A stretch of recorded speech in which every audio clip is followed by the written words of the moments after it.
What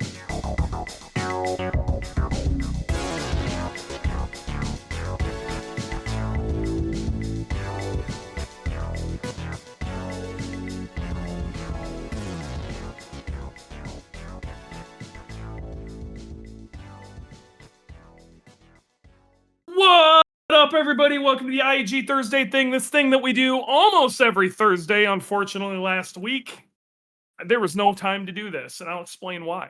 That's what this show is about. But, man, we had a crazy last couple of weeks. Let me tell you, I'm just now starting to recover, and I'm not, honestly, not even close.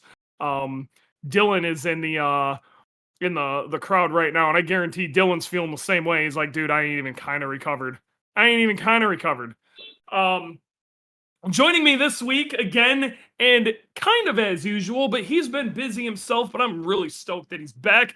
We got Warranty. What's up, buddy? Hello, sir. It is so good to be back. How are you? Dude, I'm so stoked you're back. We got to hang out a decent amount at Gridlife Midwest, so we had a really good time there, but you know, it's different when you're on the podcast. You know what I mean? It's just got a good vibe. It feels good. It feels clean. I miss being back in my world, my zone. I need to get video going because I have new neon signs behind me. Ooh, very cool. I'm gonna have to show those off. They're pretty cool. You got a nice pad there, work from home setup. Yeah, it works out great. And just before I left, I deep cleaned this bastard. So I got to come home to highly functional internet, a very clean office. Good. Didn't always have functional internet. Yeah, no, it's actually pretty good now. I get about a 40 ping all the way across, and it's very solid. Yeah, I have a new ISP. It's great. Yeah. Oh, good. Yeah. So you have a new ISP. You went and said, kick the old one to the curb and say, I don't need that anymore. Yes. Good. Yeah, well, it wasn't even that. They got bought out. Right. Okay. They were the only option, and then they got bought out by Spectrum, which is a much larger company. And Ray's like, well, I think he's had some issues since I've been gone, but it's been solid for me this week, and more solid than the old internet provider has been. So it's been nice, and getting back in the groove of things, talking to customers and getting stuff done, and it's been fun. So using my brain again. So where do you want to start? Man. So last time we talked, we were still in Kansas and we were still wiring. Okay, and a lot was happening, but we were still wiring. So I'm gonna try to catch us up in a fairly truncated, abbreviated version of whatever that was. I'm going to do my best to not forget anything. But I can tell you right now, I'm going to forget things. And I hope those who were there, Dylan, you, and anybody else who happened to be around who has something to add to that, please add to it. I'll see it in the chat, and I'll try to add. Dylan's working and shit, and if Dylan says he has this vibe that he needs to be on stage, he'll raise his hand. I'll get him in here. But it only takes him a little. He just has to click some stuff, and he'll be able to type whatever needs to be said. But so, all right, we were still in Kansas. All right, Boogie, it didn't run. It wasn't even close to running. In fact, I think we were just finishing up the engine harness. The weekend was quickly approaching, and during the weekend, I had already kind of locked myself into going to Wicked Big Meat. So what ended up happening is I left Dylan in Kansas. They had to finish the wiring harness. Their goal was to get the thing fired up and just running to make sure the electronics worked. That was it. Just barely enough to chug itself onto the trailer. I got flown out to Wicked Big Meat. I've never been there. So I got taken out to Kansas City. I flew out to Wicked Big Meat. That was fun. I'm not going to lie. That was really crazy. That event is huge. I got to see IAG's brand new trailer, our our show trailer for the first time actually functioning, we absolutely dwarfed everybody else there, to include Subaru. It was massive. The trailer is bonkers huge. It took a little bit for people to understand you're supposed to walk up into the trailer. It's open for everybody, but when they did, dude, that worked out so well. We had this whole like kind of retail section. I just hung out in the middle, chatted with people, and sold stuff.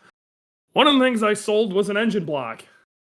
Actually sold 2 of them and tried like hell to sell a third one. There's some videos up of me trying. But this guy kept coming up. He was from Jamaica. He had this really crazy build. And he kept coming up and he was like, I think I'm going to do it. And then he'd be like, I'll be back in a minute. And then he'd come back. I think I'm going to do it. And then he'd come back. And then he finally said, screw it, I'm going to do it. And one of the things that got him to say, let's do this was I told him I would take the block to his car. So I had this short block and he's like, yeah, let's do it. So I'm like, all right, I'll take it to your car. So we paid for the whole thing. And I put this on my shoulder and I'm thinking I hadn't really looked at the parking lot to see how big it was. So I walked probably a quarter mile to get to the gate just to get into the parking lot. That was already like, I'm about dying. So I'm like, oh man, I hope this dude showed up early. Right? So we round the corner and I realize how many people are there. Dude, it's another freaking half mile. Easy. Oh, dude, this was the stupidest thing I did all damn day. It took me forever to get out there. Finally, one of the Wicked Big Meat guys was kind of like, he was running back and forth and doing stuff. He saw me trying to carry this block and came up. He was in one of those little K-car trucks. And I'm like, my guy, can you please help me take this out? And he's like, yeah, not a problem. So we threw it in the back and I got the last like quarter mile done with him. But half mile with an engine block on my shoulder, I'm too old for that shit. I'm too old for that shit. Saved by the K-car. Dude, I was dead. I can't even like put into words how dead I was. Now, so one of the things we learned from this whole situation is we're now going to have a cart that we can pull engines around. We learned the hard way that we need to have a cart. Fantastic. So we will now have a cart. No big deal. And that new trailer came from Mobile, right? I think it was Mobile One. I remember that from. I think it was Mobile One. I remember that from either SEMA or maybe PRI, but that thing was great. So if IAG has it, fantastic. It's dumb. It's dumb huge. And now that it's repurposed, we have all these. We have a bunch of flat screens behind it, and we were playing all sorts of cool videos and shit. So I got to listen to myself talk all day, which was mildly annoying. I don't know why you guys do it. Yeah, and either way, I also did I did a seminar there. I agreed to do a seminar. The name of the seminar was phenomenal because I wanted to talk about de-strokers and are they right for you? And the name of the seminar was Different Strokes for Different Folks. Oh, okay. How amazing is that? Come on. It's pretty good. Okay, I want, you know, I want nothing but applauses in the crowd for how great that was, okay? So I was kind of proud of that. Now I want to if I go to another one of those shows this year and I didn't have the props kind of the way I want, I think I'm going to do that same seminar, but I'm going to do it a little better. I want to explain rod ratio a little better, and I think a really good way of doing that would be having like a broomstick or even like just a small stick of some sort to push against somebody's hand to understand like side load. And I think that would go pretty well. I've got some ideas of like some practical application stuff to show people, exactly what's happening. So it kind of sticks in your brain. That's a great idea. So, that was fun. Dylan, the whole time Dylan and Sam were just slamming on that car. No sleep, killing themselves. They lost a couple of days trying to figure out why the damn charging system wasn't working. We ended up figuring that out at 6-star. That was dumb. We'll get to that. It's just stupid things. And this is more of a heed our don't make the same mistakes we did. So you're gonna hear some stuff.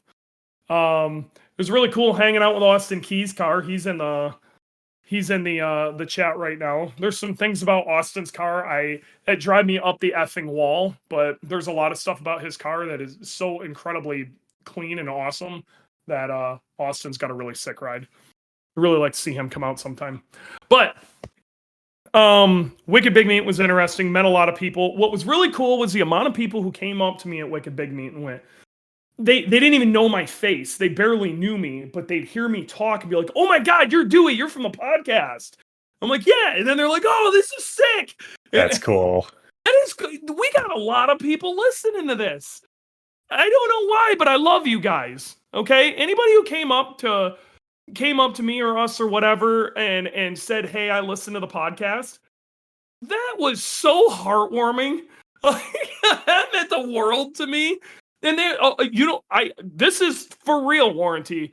A lot of people asked where you were. They asked specifically about you. They wanted to know if you were here. I'm here now. I was just busy with work. Well, I'm just saying, you're like a reoccurring character within the podcast. So, it didn't hit me until I was on the podcast because I've been a character in the Dewey and Dewey show for a while now with Chi-Town Subarus and then the racing program. And I'm like, oh yeah, this is fine. I don't really think about it. Too close to the sun, I guess. But now it's real. Podcasts are legit. The podcast is what we need to be doing the whole time. That's right. So either way, a lot of people were really stoked. JJ took us all out for an incredible meal. That was awesome. Very nice. So the plan was here, Dylan and Sam were going to slam everything together. And if everything went the way it was supposed to, they were going to get to Chicago maybe even before I did. My plan was to fly back to Chicago. So the idea was, everybody's going to be driving through like the New York area. And in fact, Newark, New Jersey was the easiest airport to get to. So they were going to dump me at Newark and I was going to fly in. Poor Jackie. Jackie's driving one of these, newer Broncos that we have. And, we drove I drove through Hartford. Well, I didn't, she did. She drove the whole way. Into New York City. New York City is really weird, man. This is the first time I ever approached New York City from the north. Mm-hmm. It is not like you would think. It's like the forest and then immediately becomes New York City. It's like a light switch goes off. It is not like Chicago where you start seeing some small stuff. You start seeing some suburbs and then buildings start getting larger and larger. No, it's like forest, instant downtown. And it's a lot prettier than you think before you get there. And then it turns into the city, which I don't want to take anything away from the city, but it was really wild. Yeah, take it away. New York City is crazy. It's just, it's overwhelming. It's really wild. But either way, we ended up driving around the north side of New York City a little bit because of the way the roads went and we got a little lost. So in one day, I went from Hartford, Connecticut through New York City into New Jersey, flew from New Jersey to Chicago. And then you met me at the airport, handed me the keys to your car, and then hopped on public transportation. That's right. Ripped back into the city. And that's how I got around. Unfortunately, due to what we later found out was a brand new alternator that was dead out of the box. Dylan in the Dylan show got held up quite a bit. They lost seriously damn near 3 days to that alternator. That's a lot of time. It's a brand new alternator. Why would that be the problem? Especially since everything else, you would literally replace every other piece of wiring. It's got to be in there, right? Yeah. They tried all sorts of stuff, man, and it makes all the sense in the world. That's the direction you would think. That's the way you should go during troubleshooting. Yeah. But I'll be honest, man, I'm kind of surprised. Those are some amazing motors that you're getting built for you now. Just put an OEM alternator in it. Just if nothing else, it looks better. Well, it looked fine. That it was a brand new Duralast. Just don't buy a Duralast, okay? All I'm telling you is, don't buy a Duralast. Don't do that. Okay. You lose a lot of time. Now, it wouldn't have been a big deal if we had, we replaced a known bad alternator with a known what we thought was a good alternator and it just didn't work. It would have been a lot easier to say, maybe this alternator's shit. But it took us getting to 6-star and finally just saying, screw it, let's throw something else in there to see if it lights up, and it just works. You know what I mean? They had a bunch of stuff laying around. We toss that in there, boom, it fires up the world's safer democracy. Yeah. It was really cool hanging around 6-star again. I'm not gonna lie. Saw a lot of people that I haven't seen in a long time. Saw Late Breaking Jimmy again. LBJ. God bless LBJ. Yep. Saw a bunch of old customers that guys I haven't seen in a long time. Mr. Pope was great to see again. It was super sick. Seeing some old peeps, and it was weird because people would hear me in the background, and Chris would be like, they'd say, "Is that Dewey in the background?" And he'd be like, "Yeah." And they'd be like, "Oh my god, I'm on my way over." It was fun to be around there. But either way, I don't even exactly know when Dylan showed up. Tuesday? Was it Monday or Tuesday? I think I got back Monday and had to chill out, so I think it was Tuesday night. I don't think it was Tuesday because I helped out Wednesday night and Thursday night, and Dylan wasn't there the first night, I think. Dylan's inviting to speak. Okay, let's bring Dylan on. Get Dylan on the phone. Hey. When did you get there? Hey. Let's hear the Dylan story. Can you hear me all right? I can hear you fine. Yeah, you got a robot in the background. That's fine. You got a robot in the background, but we'll deal. Yeah, the guys are doing some aluminum welding today, so yeah. we lost robots. So a quick synopsis of everything you just went over. Basically, not only did we run into the charging issue, but I don't know if a lot of people understand how much wiring there is in a car to do it in 2 weeks and how difficult that really is. It's insane. Yeah, it's crazy. So, as soon as the wiring was done, we had to make sure everything was communicating and calibrated and just to get the car running, I mean, that took hours alone. And then there's other stuff on top of wiring that had to get done. And we just, we ran out of days. And so, let's see, I think you flew back Monday, right? Yes, I flew back Monday. Yeah, and we were still not close to done. And so we went through Monday night into Tuesday with little sleep, and then Tuesday into Wednesday, and I did not sleep at all. And Wednesday morning, I loaded the car up. I made the executive decision to get up to 6-star because we were just running out of time. And things were 99.9% of the way there. Obviously, the alternator was a huge ordeal because without that charging, we couldn't run a lap, but the car ran at this point in time. So there was hope. There was hope for something, right? We thought it was just a resistor, right? So the exciter wire needed an resistor. I sent you to McMaster Car to pick up some resistors. I was like, hey, I can wire that in. When we get there, etc. Obviously, it was an alternator, but we didn't find that out later. But however, again, I left early morning Wednesday after not sleeping, from Tuesday to Wednesday. And then I drove the 12 hours almost to Chicago. I did have to stop and take a 1-hour nap. Unacceptable. More than acceptable. Very okay. Don't crash the RV. No, I'm just giving you shit. It's just the way everything went. It's like, what do you mean you get sleep?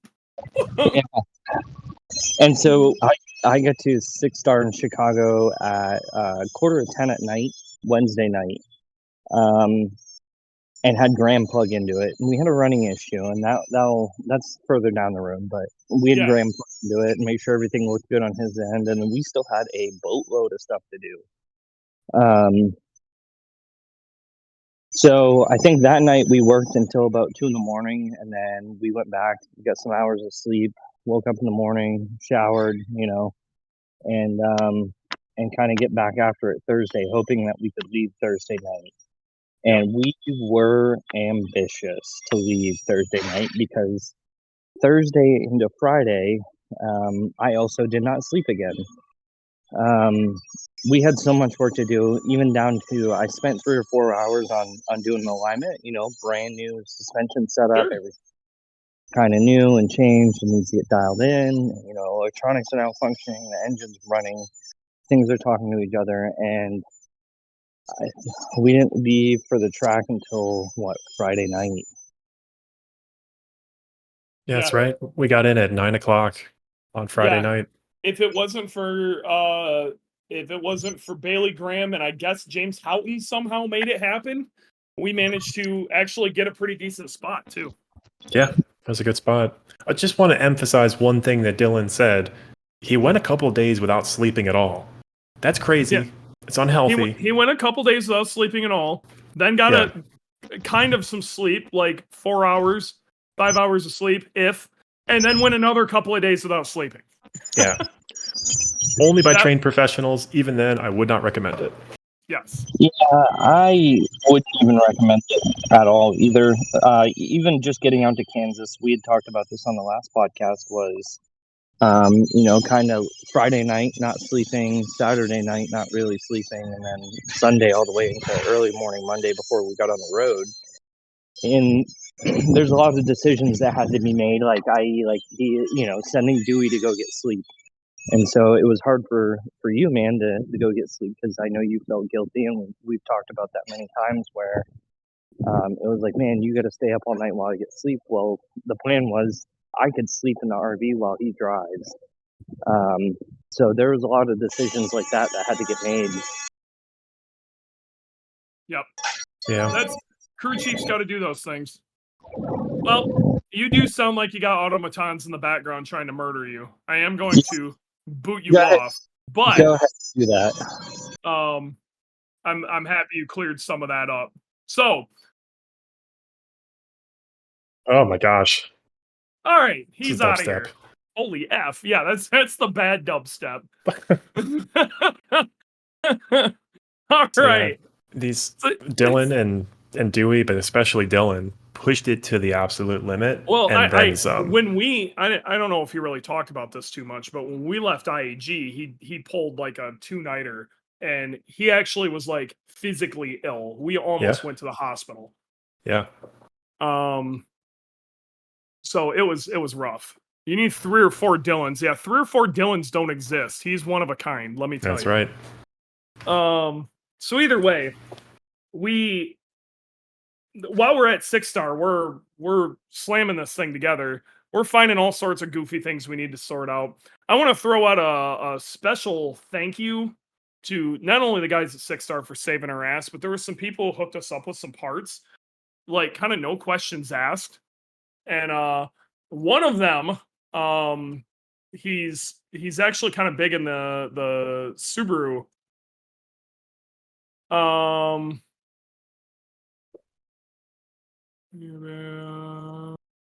So he's big in the Michigan Subaru community. They call him Knob Daddy. Knob Daddy. That's a new one. And yet I'm not surprised. He actually kind of doesn't want any more work and was really weird about me plugging him, but there's no way I'm not saying thank you. But essentially he made, if people remember a little while back, those fittings that I needed made for the brakes, he just made them. He made them on a lathe and just made it happen. Oh my gosh. That's what we're running right now. Yeah, they were one-off for us fittings only. And he didn't want anything for them. He sent them for free and everything. The dude just wanted to help out. Like, real true bro Michigan shit. And you love to see it. The world needs more of those, but man, you got a lot of good people in your corner. We just got it's not just my corner, it's just the Subaru community in general. You know what I mean? And to a certain degree, it's they're like, I have a lot of visibility, so I tend to get in front of more people if I ask for help, which is why I try not to do it a whole lot.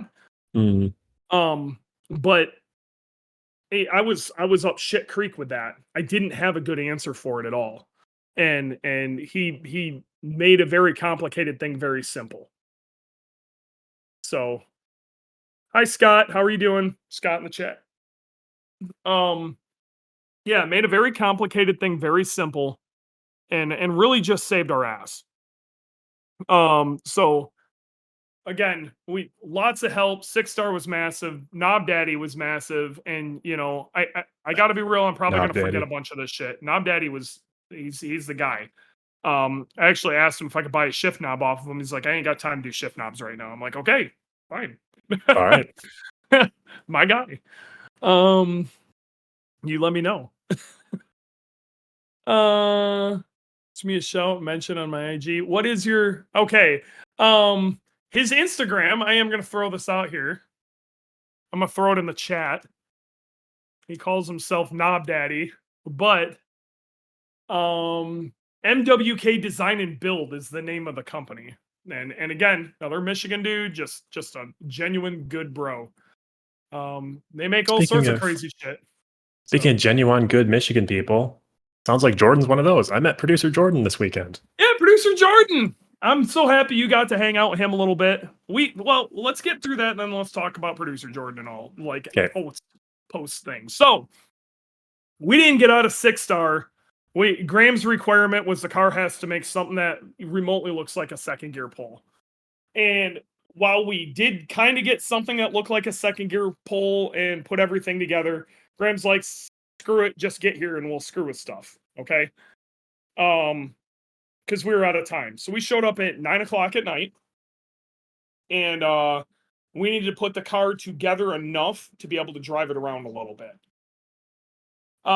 So we showed up at Gridlife at 9, unloaded immediately, and immediately started slamming on the car until about 2 a.m.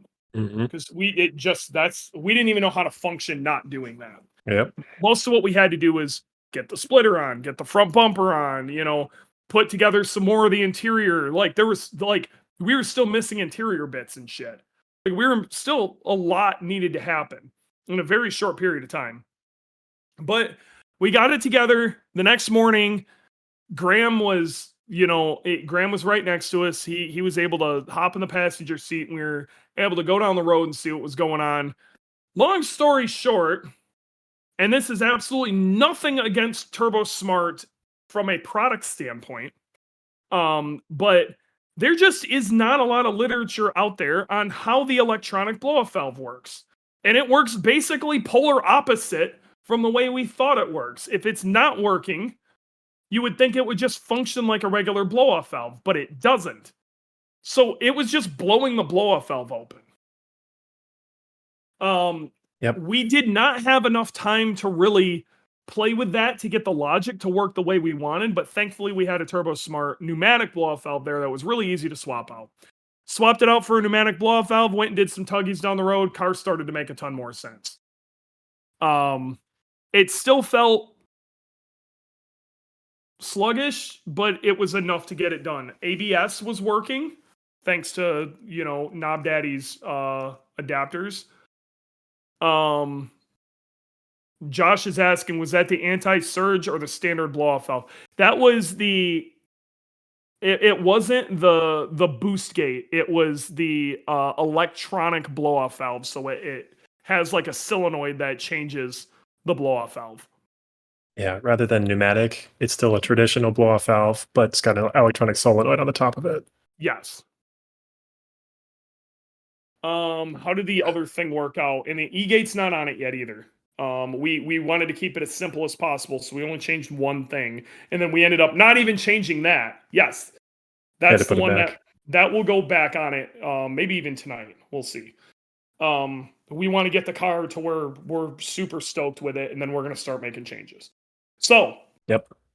Back to, so either way, we put the other blow-off valve on there, and we got it to the point where we're like, okay, let's go make a hardship lap. They allowed us to go make a hardship lap. So this was, I'm going to take it on track. Okay. Handling wise, the car works great. Brakes wise, we're getting there. The ABS unit, I think we just need to bleed it better. We're still working on maybe getting all the air out of it. There's this BMW unit's taking a little bit to get used to. What I can tell you is ABS definitely works. And I even now, when it's a little funky, just as long as you trust it, even though it feels a little funky, I can definitely brake faster.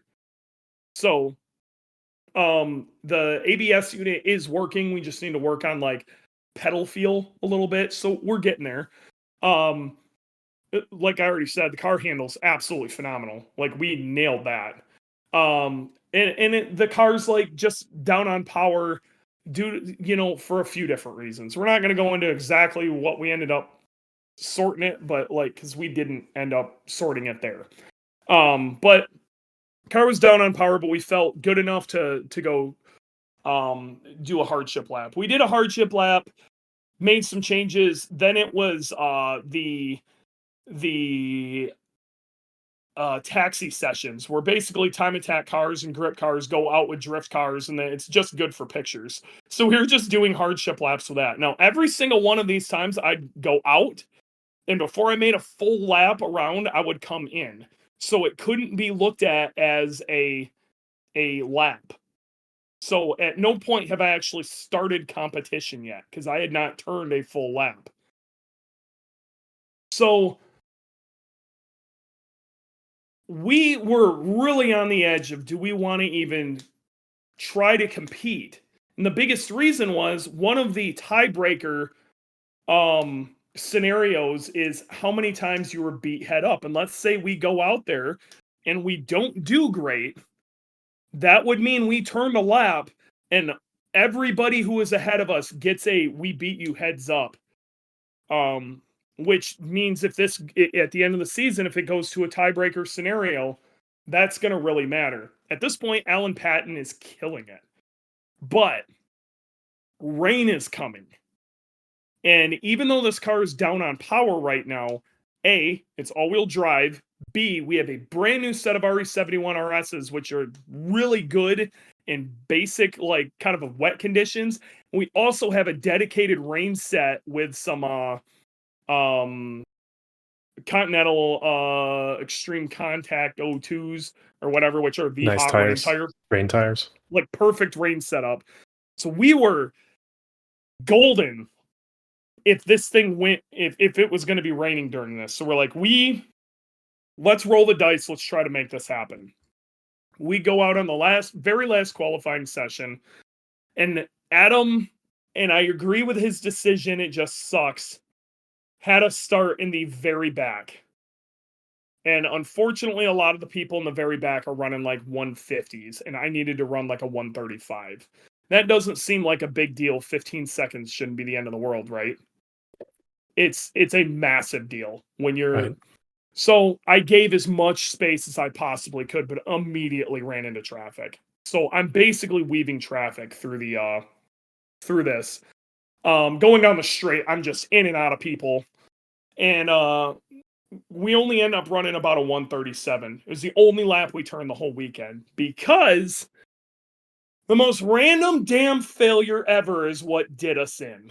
Coming around a corner, I started seeing water hit my windshield. And I'm like, oh shit, what is this? So I pull off. The car isn't overheating, but it shit a bunch of water. So I'm like, I gotta go in. So I'm like, we're done. There's no way we're going to be able to get back out in time. We pop the hood. Come to find out, the only damn hose that we put on the car that was pre-made failed. And what happened was there was only about a 1/4 inch of the hose that was crimped, as opposed to like what normally would be a full inch or more, and it just ripped the thing right out. I mean, Dylan had a new one made in 5 minutes. The engine's fine, everything's fine, but that's what did us in. But at that point, we didn't have 5 minutes. We had 30 seconds. Yeah, it was done. Like, there was no getting this thing back together. I do have So one question for you. So you sure, were sat at the back of the grid, which yes, I agree with, but the back of the grid was really slow, 15 seconds off the pace. What happened to A group, B group, C group that's based on times? they don't do that anymore because Why? of podium sprint. Okay. It starts off, it's set up like that for the practice sessions, and then it sorts itself out, and then you're separated by classes. So that is only a thing for the I'm sorry, the new way is only a thing for festivals or all Yeah, events now. only festivals. Oh, geez. We'll It talk about is an what it uphill is. battle. No, it is what it is. So Okay. normally what they would have done is they probably would have stuck me in like D group, but like the first person out on like D. So I would have Sure. got a full clean lap.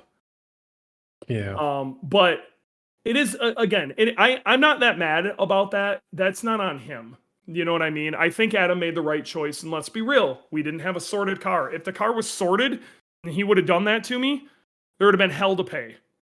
Okay, but the car wasn't sorted, and it showed that it wasn't sorted because I did have to pull 4 off and sit there for a second, and they did roll safety for me, even though I realized I wasn't overheating, fired the car back up, and just drove it in when I realized it's only water.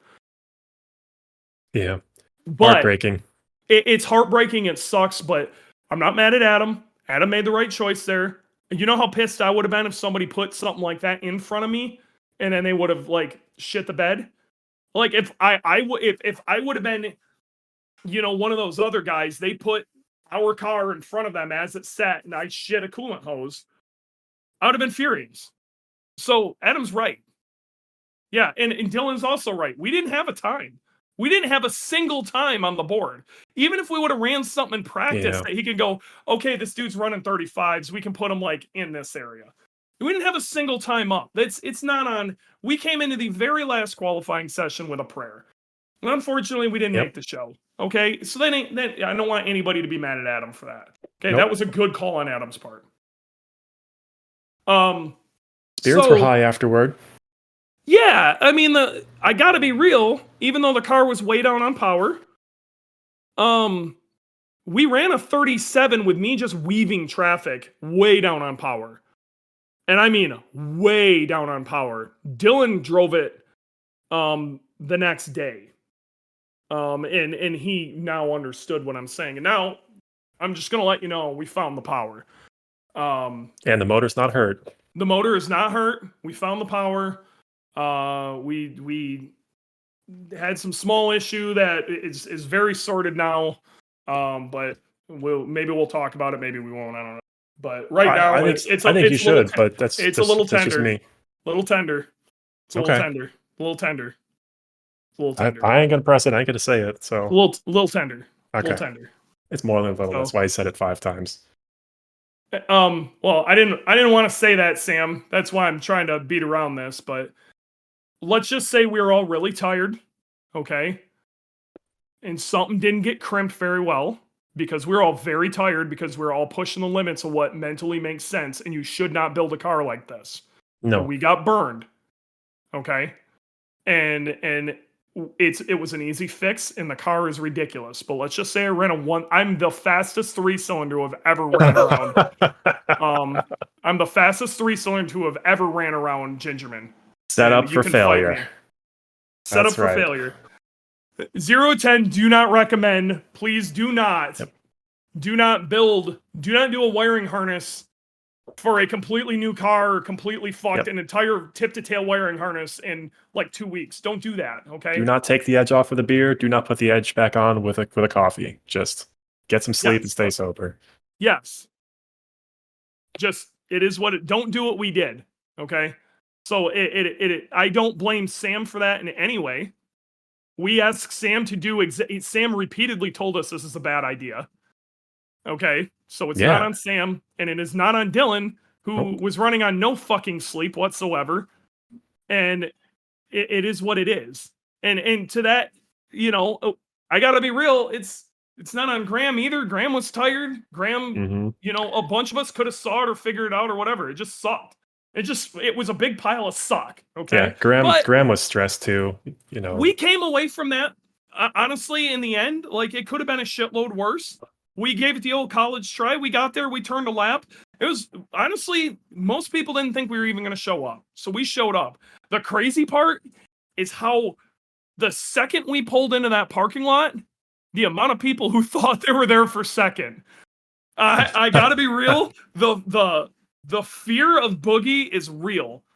So way back when I started doing Time Attack,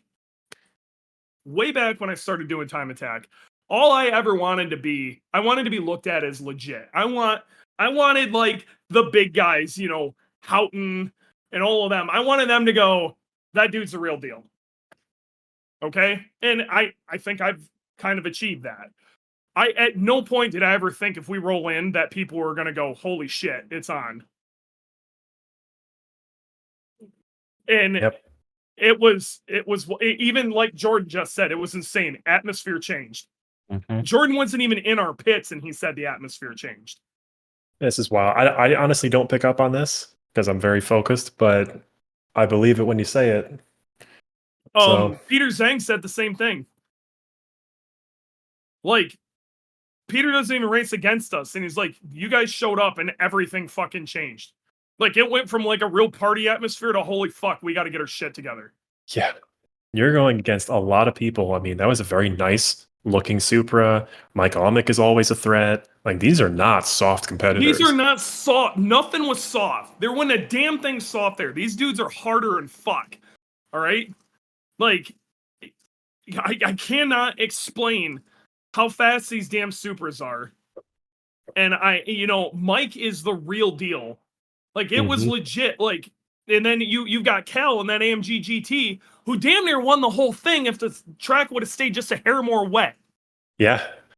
What up, Putting Graham? the street back in street mod. I want that on a t-shirt. Cal, you heard it here. On the internet, on the podcast. Make a t-shirt. Because that is seriously, we cannot complain. Okay? We can't complain about how they ended. It was unfortunate. I think I could have got to a 35, but I got to be real. I don't even think I could have made the show with the way the car was running. Would have been close because the car handled so good. I felt like I didn't have to slow down for anything. We've been through so much in the last, almost 10 years where we came down to our beer thief arrived. He did steal beer. I will have it out, but let me finish my thought first. All right. So we have come down to our last match so many times. The last match in the match book, and lighting it and just letting it rip and succeeding. This was one of the few times where it didn't happen in our favor. And I was really happy that the whole team was still positive all the way through, because it is a huge lift to get a car ready every year, even if you have lots of time. So I was stoked that we kept that positive attitude even when we were eliminated and the last shoe dropped. The one person who was really bumming was Dylan, because Dylan really put that on himself. And nobody else does but Dylan. Yeah, you can share pics here, man. Share some pics. All right, so while they're doing that, I gotta say this. For the podcast, I want people to come up to Graham and say, don't steal beer. Please. Yes. Anytime you see Graham at the track, you have to remind him he's a beer thief. Warranty says, do not steal beer. Dylan didn't get any sleep for a month. And I just heard through the crew that he really wanted some Spotted Cow beer, which is only distributed in Wisconsin. And I invented it. And then I got it to the track. And I said, Graham, we will have this beer for everybody. Would you please put it in your fridge? He's like, absolutely. And then he took it home with him, and Dylan didn't get any. I had to go buy some Michigan beer for Dylan. God, I'm so pissed about it. I want you to come up to Graham on track and say, don't steal beer. Damn it. Hey, Sam, that picture is perfect. That picture is perfect, and that's literally how we tried to keep... I'm not gonna lie, we had some dark times. I'll put you on stage in a second, chill. We had some dark times, especially when we were at 6-star. Dylan and I, neither of us were on shit for sleep. I was angry, he was angry. We got into each other's asses a little bit. We hugged it out the next day, but we were trying to keep that vibe the whole time, and somehow we managed to. So, all right, I'm pulling Graham on so he can say his piece. Okay, court of public opinion. Let's go. All right. Let's. Can you hear me? I can hear you. Defend yourself. Okay, so Okay, so stealing, you can't call it stealing. I accidentally left with it. It wasn't intentional. I almost invited Warranty to come down the road and do like a Fast and Furious handoff. Like he'd pull up next to the RV and like Kim would lean out and like hand it to him. Dude, I thought about doing that, just cannonballing to catch you. It was tempting. I didn't want to take it. It was definitely not intentional. It was just, it was a crazy day. We were trying to go home because Bailey wasn't doing well. And I was already on track to be home past midnight. Yeah. So it was just like load the RV as quick as possible, find a window of time to pull it out of there, and then drive off. And I completely forgot after doing everything else, the beer was in the fridge. Yeah. So it wasn't like I was like, oh, I'm going to take the beer. No, but then you posted a very nice picture of having a barbecue. You're smoking some meat with a fucking beer in your hand. Graham, I'm going to enjoy it. I'm going to enjoy it. Graham. Yes. Are you excited knowing you had the fastest 3-cylinder ever go around Gingerman? Did I get a 3-cylinder record? No, I did. Yeah, he did. And it wasn't in the GR Corolla. It was in Dewey's car. That's true. You did have a 3-cylinder lap record. Yeah. Does it count if you're only running on 3, or do you have to have only 3 to begin with? Well, I don't make the rules, okay? I don't know. Well, I mean, just wonder how it's written. Yeah, I guess you got the lap record. Until you beat my 37.2 or something, you don't get to claim the 3-cylinder lap record. That's going to take a lot. I bet you it's not as much as you think. Maybe not. It's going to take some weight loss, and I think your car's going to be there. Yep. All right. I can't thank you enough for all the help you gave us at the track and the support. Seriously, that was some late nights, some bullshit, and trying to work through stuff, and we all weren't seeing straight. And 100%, we were so close. I recognize the fact that you sacrificed your own track time and prep and things like that to help us. I want you to know I do recognize that. It means the world to us. Oh, I know. It's, sometimes you got to make some sacrifices for the greater good. I hope you do. I'm a mid-pack Marty still, so it's not a huge deal. We'll get I still got everything that I wanted to accomplish with the car over the weekend was accomplished. So, if I had been in contention for like podium sprint, I might have been like, you know what? I'm gonna, I got to make a call. I think we would have. I wasn't, so it didn't matter. You're good, bud. Yeah. So. Yep. All right, man. I'm dog Bailey's doing better, Graham, because she is doing. We got things figured out. When we're talking about Bailey, there's 2 Baileys in this situation too. Bailey the dog. Graham has a dog named Bailey. We're not talking about Jeremy Bailey. Correct. She's a lovely dog. Yep. She's my favorite. Yep, she's doing well. She's the only one of Graham's dogs who don't want to eat you. So. No, the new one loves me. Yes, Finn, the burner. He loves me. He's the new burner. He likes very outgoing. Finn likes everybody, right. Even Andrew. Yeah. All right. Kill everybody. All right. So I think that about wraps it up. Oh, that wraps it up. I want to talk about podium sprint a little bit. Okay. So, long story short, our play wouldn't have even worked. Okay, if we would have gotten the top 5, even if we would have eked in, we would have had a significantly wetter track than first place, who had a borderline dry track. It dried out really fast throughout our session. So the plan wouldn't have even worked. So yeah, when it was all said and done, it didn't really it was fine. You know what I mean? It was fine. Yeah, we got beat. This is not Dewey of you. Can you clarify, first of all, why you would have had a damp track and your opponent would have had a dry track? Well, podium sprint works that way. So who goes out first? 5th place. Got it. So you get to scrub in the track for everybody else. Meanwhile, first pole gets the best. It was just the track was rapidly drying by the time they got to street mod. The classes before us were on fairly equal ground. It really changed over in our class. Mike Almick was out there on a freaking wet track, and that 140 he ran wasn't a bad time. But the 133 that Alan ran in his actually probably was a little slow for the conditions, but he didn't have to do much.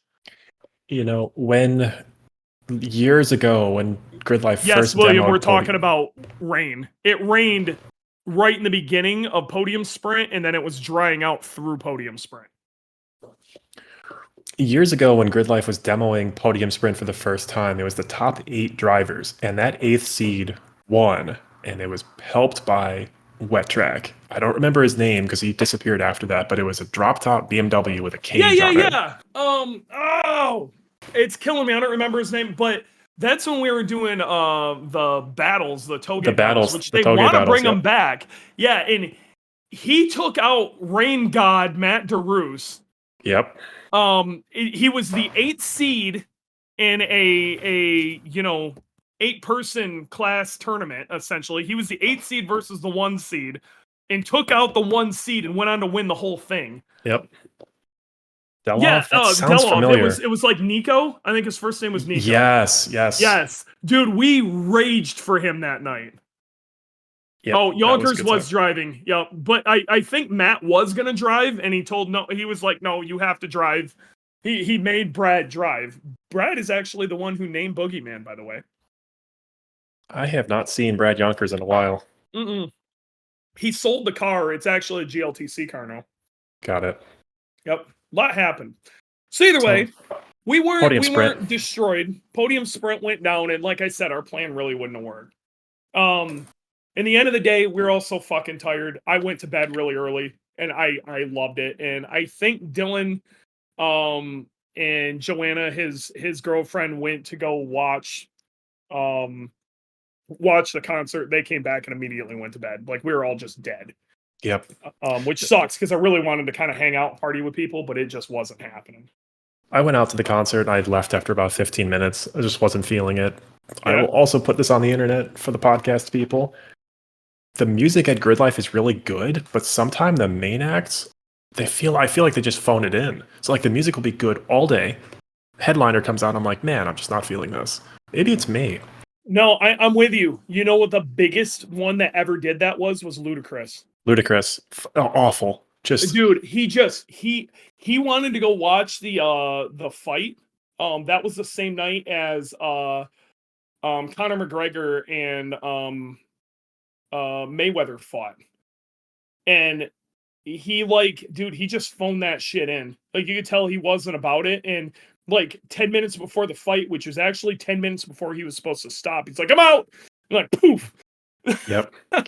There were a couple really good ones. What was it? Soulja Boy. That was before my time, but I heard that was amazing. Not Soulja Boy. Waka Flame. Waka Flame. Yes. So Waka Flame was when he played at Gridlife South. Was still the best Gridlife concert I've ever been to.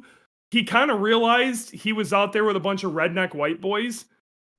And like, dude, he just changed it all up. Waka was unreal. He started doing Limp Bizkit. He did Metallica. Like, nice. Dude, he just started freestyling all sorts of shit. Oh my God. Yep. Dude, he went off. That was crazy. As far as a concert situation, Waka was still my favorite. I think, what was it? Avicii? Gridlife. If it was Avicii. I forget. Dylan, I watched the back of my eyes. Yeah, you did. Or maybe Alesso. I got these two guys. Either way. So we all went to bed. Okay? Yep, we all went to bed. Yep. We woke up the next morning. It was so great to wake up the next morning and not be in a hurry to do shit. I immediately went out and got me some Adam Says tokens. Or basically I can sneak into some HPD, and I think Adam took a pity on me. So first car I got to take out was Jeremy Bailey's Club TR car. He barely missed podium sprint. There's a lot of controversy of what went down in Club TR. We can talk about that another time, but basically Club TR poked like 20 holes in the podium sprint setup. Anything that could have went wrong with podium sprint happened in one Club TR session.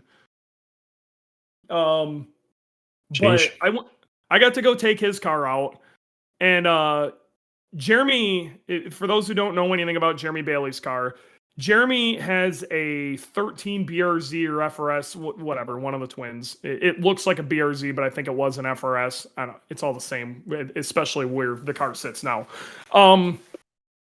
He had been pulling weight out of the car, but was on an FA20 forever. He managed to shove an FA24 in the car, and pulled a bunch more weight out. And I think he's at like 2,300 pounds right now without him in it. So he ends up at like the $2,500 or 2,500 pound limit, like a couple pounds over with him in it. It's like dead nuts on the weight, makes a bunch more power now. It's a very competitive car. The car is fucking sick.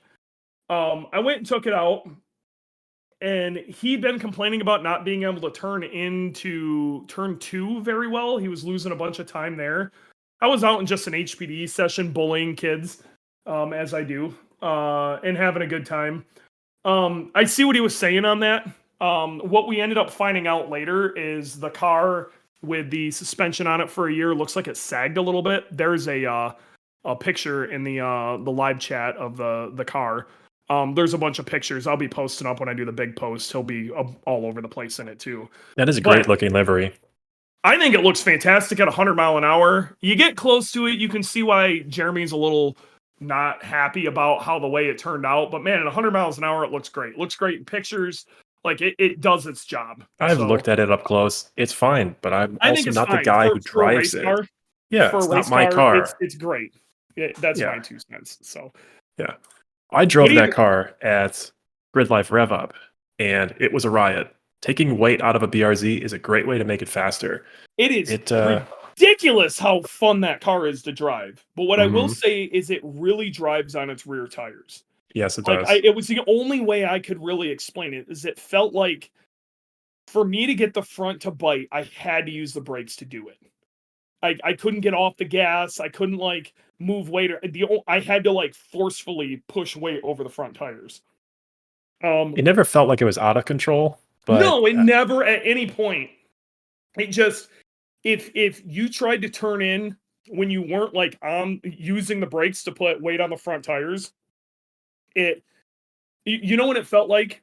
It felt like how you think a 911 would handle, with the engine being in the rear. That's what it felt like to me. Okay, you would turn in and the car would like, if you had to turn in hard, like turn 2, you really got to depend on your front tires to do that. If you didn't put weight on the tires first, you just shoot across the ground. It would understeer really bad. Now that's off throttle or on throttle? If you get off throttle, it would be slightly better, but I literally needed to use brakes to get it on, to get weight on it. Okay. I can't visualize a 911. If you did the sequence correctly, it was decent. If I had time with it throughout the weekend, I probably could have figured it out. Same thing with him. You know, I don't know if I could have made it go any faster than he did or not. But I think a little more time, he probably would have got there. It's just, long story short, he ended up measuring a bunch of his ride heights and stuff, and he came to the realization that the suspension has sagged a little bit. He's going to play around with some ride heights. I think he really just needs to go up in the rear a little bit. Just add a little bit of rake to the car. It's going to put some pressure on the front, and I think it'll work really good. And now you know, springs actually sag. Yeah, it does happen. You want to check things like ride height a lot more than you think you would. Jeremy just said it's at Birmingham Performance getting a proper alignment corner balance right now. He's like, I was having to actually flick it into corners to get the car to rotate. And you were. You'd have to. Like, you had to drive the car aggressively. But what I can tell you is, even then, my God, was that car. It moved. We actually had a guy in a E46 M3 that was, you know, big wing and all sorts of shit. He came up and he's like, oh my God, that thing is so fast. And he was like losing his mind. He's like, oh, what's under the hood of this thing? And it's nuts. And Jeremy pops the hood and it's just this, you know, it's just an FA24. He's like, there's like not a turbo or something on this? And he's like, no. And I'm like, what he didn't realize is I was driving the car. So I walk up, I'm like, dude, I'm able to get on my straightaway is a lot longer than yours. Because I can get on the gas so much sooner because this car weighs nothing. Jeremy's car is going to get so much better, a little bit of suspension tweaking, and he's looking at getting a differential right now. In fact, I think he ordered a diff yesterday. Fantastic. Yeah, dude, it's going to be, I can't wait to drive that car with a diff. It's going to be out of control. Mid-Ohio, that car is going to be nuts. I think Jeremy fixed the mid-corner hopping that I was getting from the front end too, as some suspension setting. Maybe. He was probably playing around with it. I didn't really have that problem. He probably fixed it. I think he did. The other car I got to go play around with was yours. So I had been driving around with your car all week. All right. And this car is as it came off the lot. With one exception, I did put camber in the front. So it's 1.5 degrees of negative camber in the front versus factory is 0, which makes no sense. So it is basically bone stock mechanically BRZ TS. So a new BRZ TS with a little bit of camber in the front. We're talking stock tires, even stock brake pads. This thing was stock. What a fucking riot that car was. Hold on. Put pause. Jeremy Bailey said in the chat, I found that a ball joint was loose on the front driver's side. I'm not crazy. I feel so good for noticing that when I drove his car. Well, there you go. Fantastic. All right. Out. You were saying. BRZ TS. Stock. BRZ TS. And yes, Adam, you got to know us Geiken. So BRZ TS. Bone stock. First thing I do is take Joanna out. Doing some sighting laps. This car is skidding all over the place because it's got shit tires. My God, what a freaking riot. It is stupid balanced. It does kind of like Bailey's car rides a little bit more on its rear tires than I would like. But it for somebody who is, that's probably better for a beginner or somebody who's learning to drive or, learning to push the limits than it being really oversteery. Like it was slightly understeery. I'm not saying you couldn't get it to step out. You definitely could. But throwing that car around was so much fun. Dude, we were just sailing through 5. Like, it was ass out craziness through 5. So then we did like 3 laps, and Joanna's really not big on like fast cars or, that sort of, she just wanted to experience the situation. So then I got Dylan in the car, and I'm not gonna lie, I went and flogged the living fuck out of your car, dude. It was good. We were trying to chase down some sort of Camaro with a wing and giant tires. Yep. And we were trying like hell to catch this guy. And getting point buys on the straights was hell because the car, it's still a full weight BRZ, and now we have 2 people in it. It wasn't fast in the straights. But that's all right. My guy, this thing, if you could get it pitched in right for turn 5, it was initial D as fuck going through there. Like you basically just had to ride a 0 counter drift if you wanted to be fast. I love everything about that. That's goals. If you were trying to purchase a car to train yourself to become a better driver and works great as a daily driver, because I got to drive this car all week too. I don't think there's a better car on the market. Okay, if you don't have to haul kids around, this is it. Yep. It's so good. It's got a usable trunk. Train you. It's kind of nice with the stock suspension. Everything that happened in Bailey's car happened so fast that if you're not like a good driver, you're not going to be able to utilize it. Okay, your car, everything's a lot more controlled and it happens slower, so you can feel when weight's like moving around. So you're getting weight over the front tires by easing into the brakes. You can get the car to rotate. You go back on the gas, you can feel the weight go back to the rear. It doesn't feel wallowy. You can feel where the weight's at, and it's great. Like, the car is great. Even on those tires, it was great. These were the Michelin Pilot Sport 4s, non-S, which I think they're fine. They are 320 tread wear, so they're not exactly grippy, but they're great on the street. They're great in the rain.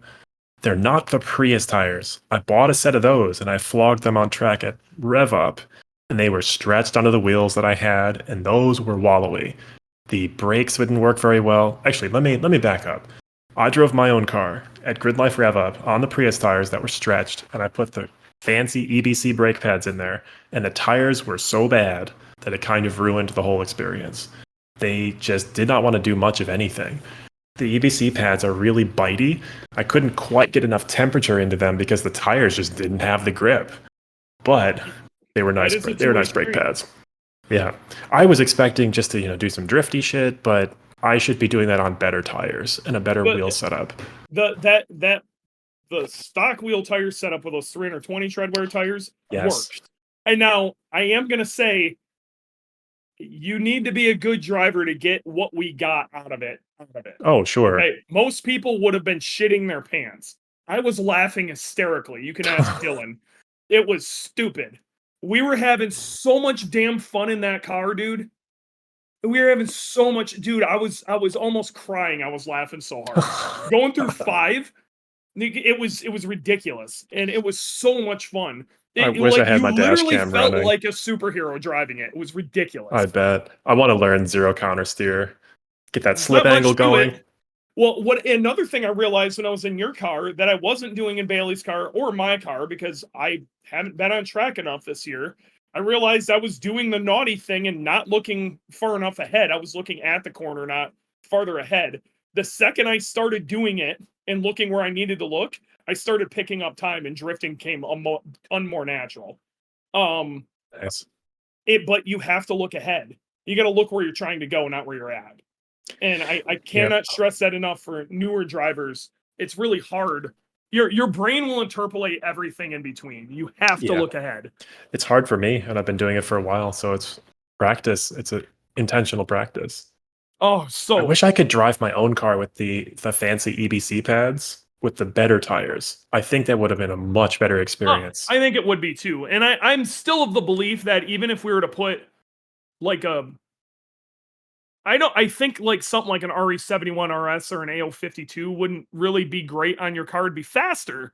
Yeah. I don't think it'd be great. But I think like maybe an RT660 or an RS4, like one of the harder 200 treadwear tires, I still think would be fine. Okay, I think it would be. I think it would be good. It's all like you and I were going to have a conversation about this, and I want to in 2 weeks we are going to have this conversation about if you were to go and when you modify something, there's a trade-off.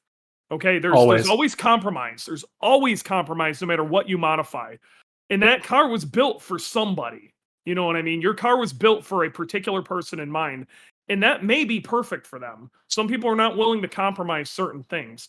There's certain things you are willing to compromise, you know, and some of that might be just noise. Some of it's price, you know, whatever. Yeah. In your situation, so it's not driving on its front wheels so hard or on its rear wheels so hard. I think maybe just a spring rate change might be in order. And it sounds like we might have found you some springs. So I'd be really excited to see what that with like a high level 200 treadwear tire, like an actual 200 treadwear tire, not a live 200 treadwear tire, what that felt like. Man, I bet you that would be, because I mean, I'm not gonna lie, she was out a little more than it probably should have been. You know, if we were at a lesser not Gridlife track day, I would have been black flagged. He's Dewey. He's the Batman. He can do whatever he wants. I can get at Gridlife. I can get away with some shit, but you know, if we were at, you know, even Subaru Speed Expo, I'm pretty sure I would have got black flagged, and rightfully so. I was. So it was too much. It wasn't that nice, you know, polite. It's about a bigger front bar. I don't think it needs a bigger front bar. I got to be real. I don't think it needs a bigger front bar. It already has that type of balance. I understand how a bigger front bar would definitely help turn in. I would start with the basics. I think a slight spring rate change is actually the way to go. The rear bar on the GR86 is 1 millimeter higher. I think it's 15 versus 14. I still don't think that's worth it. I wouldn't screw with that. Let's try the springs first. Let's do small changes on this car. Okay. Oh wait, so in a perfect world for me, I want to see how good we can get your car with the absolute minimum amount of changes. Totally. I'm down. I like literally keep it under warranty, minimum amount of changes. I want to literally follow your philosophy for the first time ever. Thank you. Oh my God. Okay. I am putting that in a quote. We're going to do this because your car is so close right now. Yep. To exactly. I want to be able to go buy this car, do these small things, go to the track, never change it, have a riot. I will say tires is a later step. It's not an early step. No, because that just improves everything at the same time. Those 320 treadwear tires are totally fine for you to go out for your first few track days, learn your shit, figure out how things work, and they step out so progressively. It's so progressive when the car does stuff that even if you are sideways, it's totally fine. Yep. I was actually worried that because we were so sideways, I was really worried we chunked your tires. And then I looked. It was fine. I did too. And I'm like, dude, they look fine. I was like so happy to see that because I'm like, dude, we were sideways a lot. Yeah, no, those are nice tires. I like the PS4 S's as well. Sure. They are great rain tires. They're a little bit more grippy. They are pricey, and that's okay. I want the best for everything. I only go to the track like twice a year, so I don't need some killer setup. So the other thing is, like everybody's, like Jeremy just said, change the bar when you do coilovers. I don't think you should do coilovers. Thank you. I'm going to put that in the quote as well. The reason I'm telling you not to is you have to drive that car through Chicago. And that car did great in Chicago. Mm-hmm. And the crap ass roads out there, if you got to deal with shit roads now, if you live down south where I live, do coilovers. But if you got to live in Chicago, Midwest roads and all that noise, I don't think it's worth it. Because really what you're doing, you're buying that car to put a smile on your face. If you're not buying that car to put a smile on your face, you bought it for the wrong reasons. I need to drive it with urgency on the streets. I had such a joy driving my STI on the street because when I needed to go places, it was so good.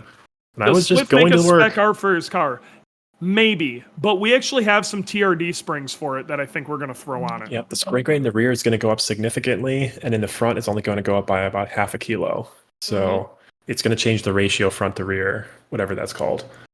Yep, we'll see. I think it's going to be a hot setup. Yep, TRD springs potentially made by IBOC. Potentially, it's an IBOC Pro Kit. So I heard. Yeah, I think it's a tweaked IBOC Pro Kit. I think it's going to be about perfect. They're not shit springs. I wonder if STI makes springs and then sells them for double what they should be through the parts catalog. They do. Subaru is such a weird. Again, Subaru of America is a marketing company that just pretends to be a car company. Everything's run by Japan. That's my personal opinion. You heard it here second. Already said it once before. So. I got nothing against Fields. And it's nothing. It's Chicago. Okay. Yeah. He's got it. He literally lives downtown. He needs to be able to deal with Chicago. Coilovers are not the answer for him. The first time I noticed the upgraded shocks on my BRZ, so that the STI tuned dampers built by Hitachi, was driving on Lakeshore Drive and smashing over like shitty potholes. Well, Until then, I was like, oh, this is better. And Joey Navari, he could pick up on it right away, driving on the highway in Detroit, but that was my first time saying, I immediately felt it driving the car around. Like leaving the airport, I'm like, man, this ain't bad. And the ride is really nice. Yep. I want it to be a little more neutral rather than pushy. I like my cars to do just anything. I want it to do both understeer and oversteer depending on what I'm telling it to do. Me and the burbs on coils is fine. Look, I still have coilovers on my BRZ. I love that setup. Depending on what the trade-off, for the owner, this is what everything's a compromise. You know what I mean? Mm-hmm. I believe your car would be faster on coilovers than 200 treadwear tires. It's fine. Okay? I'm keeping 215s, by the way. I'm not going to wide tires. By the way. There is going to be a trade-off. That compromise is going to be A, price, and B, there is going to be a trade-off in some ride quality. Now, for some people, it's not really a trade-off. Like, that's fine for them. You know what I mean? But your car rides perfect right now. And for you, and I've got you pretty dialed in, I don't think you want to fuck with it. Yep, I want a fun car. And fun to me means 215 treadwear tires forever and always. A lap time means fuck nothing to you. Exactly. It never did. Want to have fun, learn it. Even I'm growing up a little bit. The last thing I'll say about the BRZ is I don't want to go to 200 treadwear tires right away until IAG or somebody else releases the oil pan and fixes the oil slosh issue. We're working so far, I think we've gotten away with it because I'm on 320 treadwear tires, which are pretty weak, and we're not thrashing the car that hard. Plus on Gingerman, it's got these left and right turns in succession, so you're probably sloshing the oil back into the pan. Actually, I gotta be real. Gingerman's like one of the worst. Oh, shit. Tracks for this shit. And it's like, but the beauty of it is you honestly, you're not holding enough G's with those tires on that setup. You just aren't. Exactly. So motor oil, I did not overfill it because honestly, I just forgot. And I'm still sitting on 0W20 because it's not some panacea going to higher weight oil. It's actually really close. Is 030 better? Yes. Is it some like magic juice? No. So I just put on 300V. Overfilled. I should have overfilled. But I did have 300V, actual 300V. So that better be good enough. And hopefully the slightly lower viscosity was better for flow, but maybe not better for pressure because it's a little bit thinner. God knows. But that is my story. And last thing I'll say is 5W30 is probably worse oil than 0W30 in every case. It's just more wear at startup. Get your head checked, please. I'll fight you. It all depends on how the car's set up. I have strong opinions about motor oil. You keep those strong opinions. If you are one of our engine owners, you put 530 in your FA based engines and you put 540 in your EJ based engines, unless you're racing it, then you put 1550 in it. Fight me. This comes from our engine department, not me, not my opinion.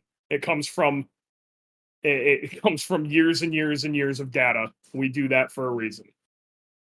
So, and just okay. On stock engines, 0 is probably better if it calls for 0. But it's not a stock engine anymore. It's a little different. I will argue with that too. I believe the biggest reason Subaru does that is for emissions and gas mileage, not for that engine lasting long. Okay, Dewey, okay.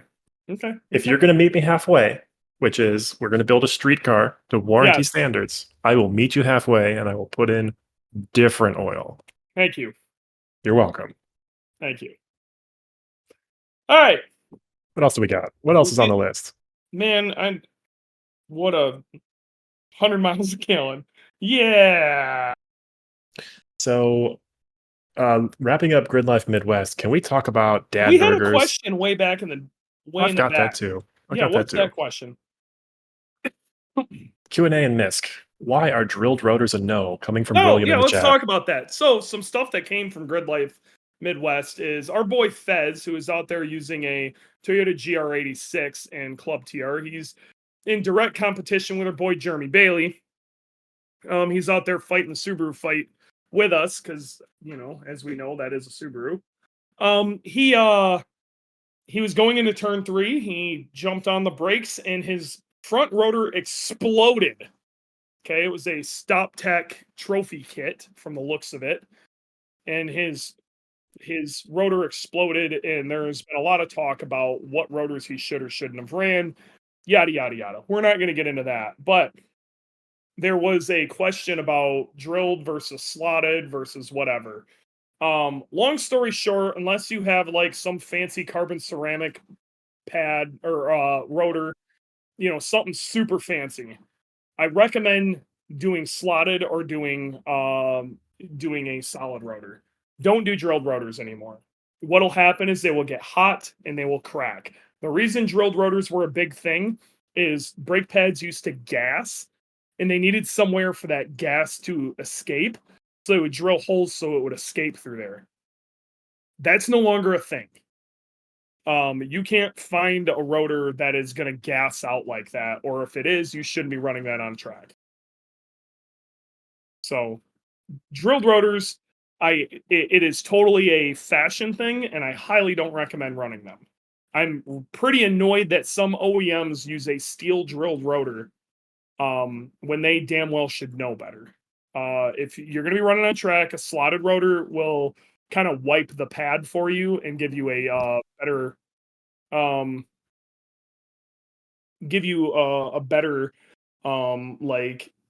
surface to the pad, to the rotor. But in some ways can remove help a little bit with cooling, but it is going to help with the contact patch of the pad. But I can't stress it enough. Drilled rotors, you will never see me sell you a drilled rotor unless for some reason you decide to lose your mind and go like full carbon ceramic. Those are fancy. Yep, that's the EBC Apollo kit. That's what Bailey's running. They gave us one of the prototype ones for Bailey, and dude, his car stops great. Yeah, that was a nice setup. Oh man, it is consistent every time too. Mm-hmm. Yep. So, other things on my list.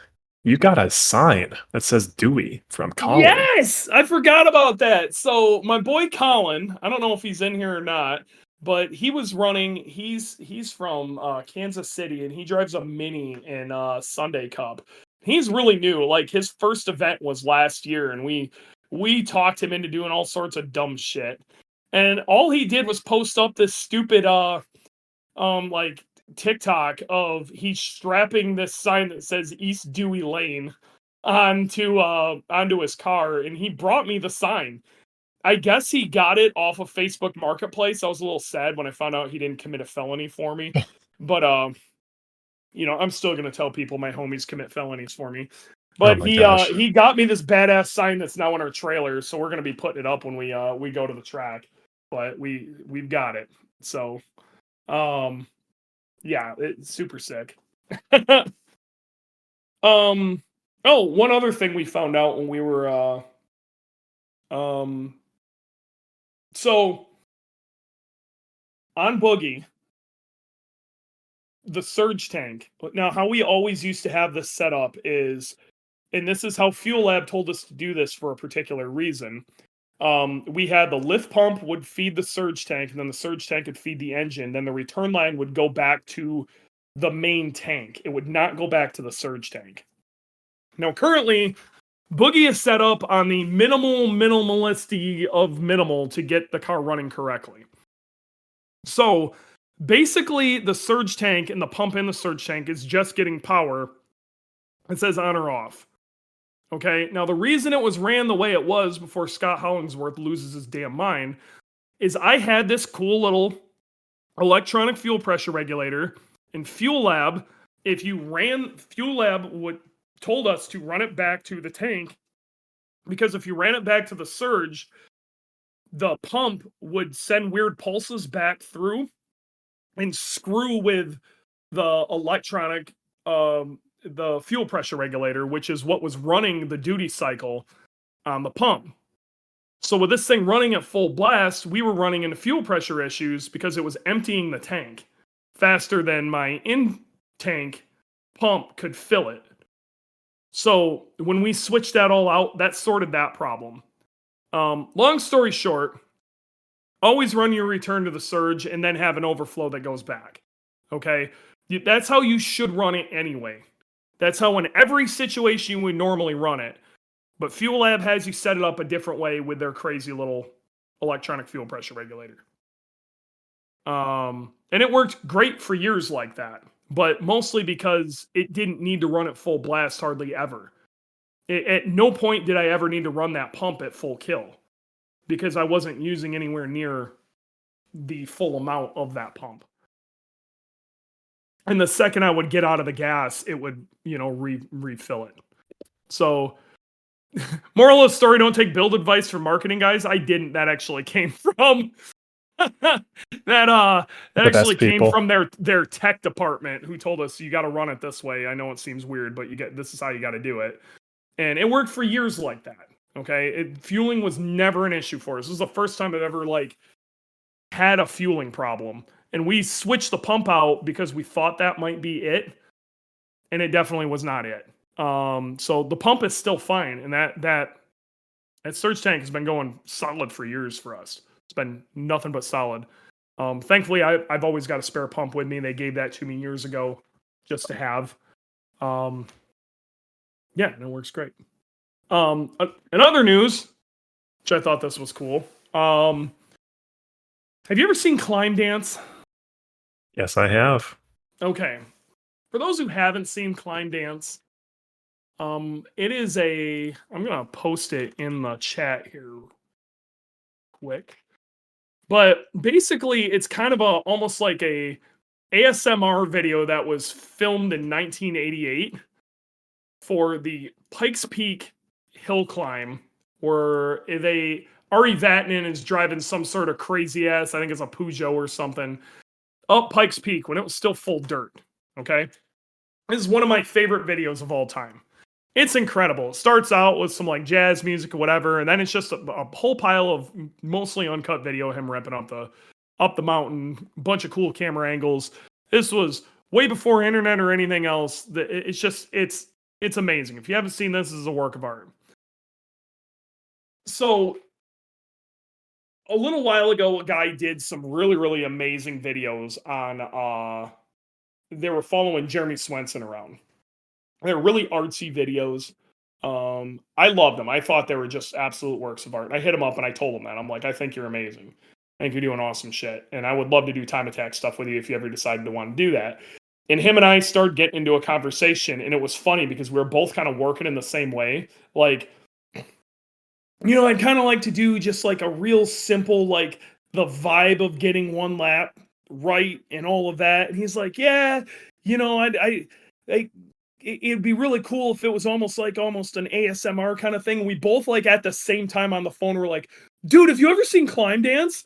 And he's like, yes, that's exactly what I want to do. I'm like, this is awesome. That's exactly what I want to do. He's like, yes, we're going to do this. So we're going to try to film something that's kind of like Climb Dance at Mid-Ohio. Fantastic. That's going to be so good. I'm so stoked. Gonna be a good track for it as well. Yes. I'm going to try to... I want to hit up a couple of the sponsors and see if they want to get involved with it. But I just think it's going to be amazing. He's really stoked about it. Dan, he may need help. So anybody who's volunteering to help with this, he's probably going to need some help. But I'm beyond excited about what this may or may not look like in the end. Can't wait to see it. Yep. And it's just one rowdy ass lap. Like, just, you're going to be able to like see us talking in the background, but you're probably not going to be able to understand what we're saying. You know what I mean? It's going to be kind of almost muffled. Like, if you watch Climb Dance, it's like fucking 15 minutes long or something. If you haven't seen Climb Dance, watch it. I posted it up. Watch that after the podcast. Climb Dance is great. And if you're on the listening to this later and you're not in the chat, go to YouTube, type in Climb Dance, and it'll probably come up as like Climb Dance Pikes Peak or whatever. It'll say Climb Dance 1988 Pikes Peak Hill Climb. Watch that. It's gonna be sick. Very excited. All right, I think I pretty much covered what I'm going to cover. What a cluster! I think that's everything. We talked about. Last thing I want to talk about is dad burgers. After Gridlife Midwest, we went over to our friend Jeff's house. Dad burgers were incredible. Yes, we had some dad burgers. We had some straight up dad burgers at Jeff's house. And what we thought, it was funny because Warranty's like, yeah, we're all going to go get burgers with Jeff. I'm thinking, we're going out to a burger joint. We all really wanted to sit down and just eat something. What we found out is we were actually going to Jeff's 4 Burgers, which when we pulled up on a bunch of giant RVs and shit, it just seemed kind of weird. Dude, it was so perfect. Dylan actually jumped in the pool, which was probably way too cool, but he jumped in the pool and forgot to eat. The rest of us ate the shit out of some dad Dylan burgers. Forgot to eat? Oh my gosh. Yeah, he totally forgot to eat. Man, I will be better about watching that next time. Scott is asking, just curious, what's Boogie do at Mid-Ohio's big, long, straight mile-per-hour wise? What did we do last year? I think it was almost 100. Yeah, 165. There you go. God, we're bouncing off the rev limiter at 165. We may have to bump the rev limiter this year. It might be fast enough to where I'm going to have to pull 6th. God bless America. That is a lot of speed. Yep, and the beauty of it this time is if we get that ABS bled, I'll be able to slow down a lot better. And the way the car's handling right now, oh, buddy, let me tell you something. The way the car's handling right now, I'm going to be able to carry a lot of speed coming through China Beach. It's going to be real fast. So, Superboys better turn it the fuck up. That's all I got to say. Because I am not screwing around, especially with the way the car sounds right now.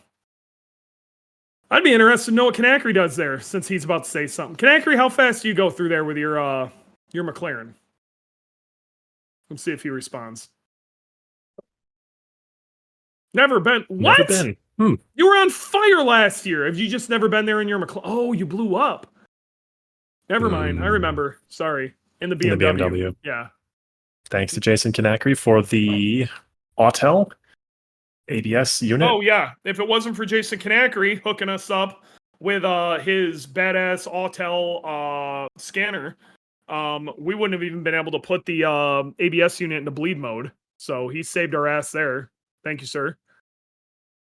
186 at Road America? Jesus. God bless America. Well, his car's going to be slippery at speed, unlike most of us time attack guys. It's also a McLaren. That's a lot. Yeah, he's going to be real slippery. I don't know how fast I'm going to go there. I bet you we're 175 plus. But I'm going to get there quicker than he will. That's scary. That's very scary. I think I do all 154 at Gingerman.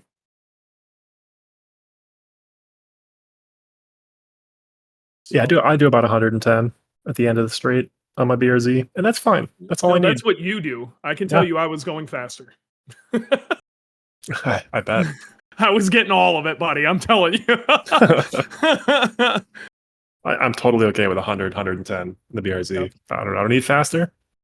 Just going to lift and coast, chuck the car in the right way, have a great time. You were definitely going to need to turn it up. I think that about wraps it, doesn't it, Dewey? I think so, man. I gotta make this big post. The reason I haven't made the big post yet is I'm just still trying to catch up and unpack my brain. So I'm gonna make it tomorrow. The big post. I like the big posts. Remember when I used to narrate them for people who wanted to listen to them? They were phenomenal. You should do that again. Great. Could do it and put it on the podcast as a special bonus episode. Yes. Bonus big post episode. That's a great idea.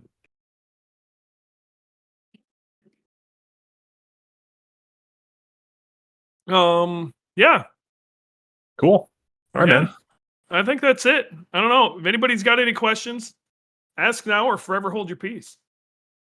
At least a week. Hold it for at least a week and then dump it. I don't care. I got a couple minutes. We're only an hour and a half in. We've had only an hour and a half. Some people got to work. I told you we were going to kill it. Oh, Gallo 12 or Gallo 24. Sandwiches, baby. Gallo 32, what's up? Boycott the bubble machine. Oh my God. The frickin' safety guys got us hard with that stupid bubble machine. Oh my gosh. I did not realize what the hell the music or the squealing was. We dealt with that for 45 minutes. So, yeah. How many buckets were harmed in the rush to pull the car back together? Honestly, we're lacking buckets right now. So, bring buckets. Yep, 0 buckets. 0 buckets. 1 hose. 1 pre-made, brand new, but made like shit hose. Everybody tell Dylan it wasn't his fault, because it was not his fault. It's not Dylan's fault. Oh my gosh. I wonder if someone from Six Star will be there.